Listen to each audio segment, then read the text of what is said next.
If it is one thing I have realized creating these videos on YouTube is you will never please everyone. You got to do things you enjoy. And I realize more and more reading comic books and seeing different people review comic books, go over comic books, critique comic books, which is good. But I realize there's some people that are not going to be pleased with a thing. There's some people who are going to be pleased with a thing. Excuse me. I'm recovering. Got sick right after Thanksgiving, lack of sleep, a bunch of other things. Anyway, I read DC KO #2, and Scott Snyder delivers again some of the most exciting fighting I've seen in comic books. Well, let's say from the majors. He really is telling a good story and not wasting time getting to the action. I don't mind comic books that have buildups. I brought this up before. Some people didn't like Ultimate Spider-Man because, or don't like Ultimate Spider-Man because many of the books, there's a lot of dialogue and buildup. It's a it's a different writing style, a different approach, but I like that as well. I don't mind that. I don't mind taking a little bit of a pause from the action, building some of the backstory up, and bringing you back to the action gradually. But I also really do love action right out the gate. Either one of those, you're going to have someone complain. If you have nothing but action, you're going to have people complain that you didn't give them enough backstory. They don't know what happened here. You just jump right into the action. If you give too much dialogue, people are going to say, we don't want to do all this reading. We just want to see action. You're not going to please everybody again, as I said. But this book right here, DCKO, really good. I read this article from Popverse, watched the video. I'm not going to watch the video here. I'll put the link to the Popverse article where you can watch the video of Scott Snyder um, giving a little of his insights about DCKO, about what's going on in DC, and the fact that you don't need to keep doing reboots. And I like the fact that he said that because I don't really like constant reboots. And I don't think you have to reboot to tell interesting stories. You can have side stories. Now, of course, sometimes there gets to be too many side stories and too many concurrent stories of the same character going on. So I think if you're gonna have a side story, there has to be a definitive ending to that side story. Personally, that's my personal belief. You can't keep this thing running forever with the current running story of a certain hero or team. It just gets confusing. Anyway, let's get to this article right here from popverse.com. Scott Snyder explains why DCKO turns the reboot cycle like New 52 into a punchline and a promise of new stories. And like I said, I would admonish, there's a video here that's in the Popverse article. Go watch the video. He covered a lot of things, but I think what he brings in what he covers is he brings confidence to the audience that loves what he's doing. Confidence in the fact that you're not going to get an overhaul and a reboot when this is all done. That's not what we're doing here, and I like that. Okay. Comic book readers aren't the only ones tired of seeing the DC Universe reboot. It turns out the DC heroes are tired of it as well. And this, of course, is a call to what you see in DCKO #1, where the heroes pretty much reject the whole idea of rebooting their universe to fix the impending doom that's coming from Darkseid. They're like, no, we want no parts of that. We're going to find another way to solve this. The first issue of DCKO contains a moment when the Time Trapper offers the heroes a way to beat Darkseid, reboot their timeline.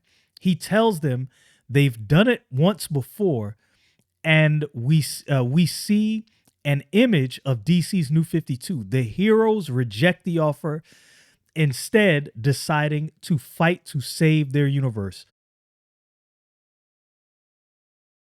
And okay, according to DCKO writer Scott Snyder, this was tongue in cheek. This was a tongue in cheek joke about DC's constant reboots. And it gives a quote here from him. If you read DCKO, the threat is that this kind of time council comes to the characters and says the only way to save you is to reboot you. Scott Snyder tells Popverse Chris Aaron. And the heroes are like, we don't do that. We can't go back to the New 52. We won't do that. So there's a tongue-in-cheek quality to it. But we're really sincere. This space for collective storytelling that's 80 years old is one of the greatest achievements in the Western narrative, in my opinion. And there's amazing new stories to be told there. And of course, you can watch this video. If you want, I'll post the link to this article in the description. You can check out the video and see everything Scott Snyder said. But it is encouraging. It does lead me to believe that he's being very careful in how he approaches this and approaching it in such a way. And you can see in what he's doing. The Absolute Universe. He has said this is not replacing mainline DC. This is just something else going on. You don't have to do a reboot in order to do that. I've always said in comic books, we suspend reality to read these things. So you can create a story that has this other side story different from the main universe. And I don't see a problem with doing that and not being forced to reboot every time. So I wanted to see what other people had to say about DCKO. And one of the comments kind of goes to what I was saying about you can't please everyone. If you read DCKO #2, you'll understand why this what this reader is saying about in this comment. Nobody told Scott Snyder the Flash ring isn't his power source. Read DCKO, you'll understand why that person says this. So we're gonna get the best score and the worst score and see how we feel about these two things. So this website is the Spring Kryptonian, the Aspiring Kryptonian, excuse me. Review DCKO #2. Let's see how long this article is, because I don't want to. Yeah, I'm not going to read through this whole thing. As a matter of fact, let's see if I can maybe get to the conclusion that this person has come to. He says 10 out of 10. DCKO was another great issue.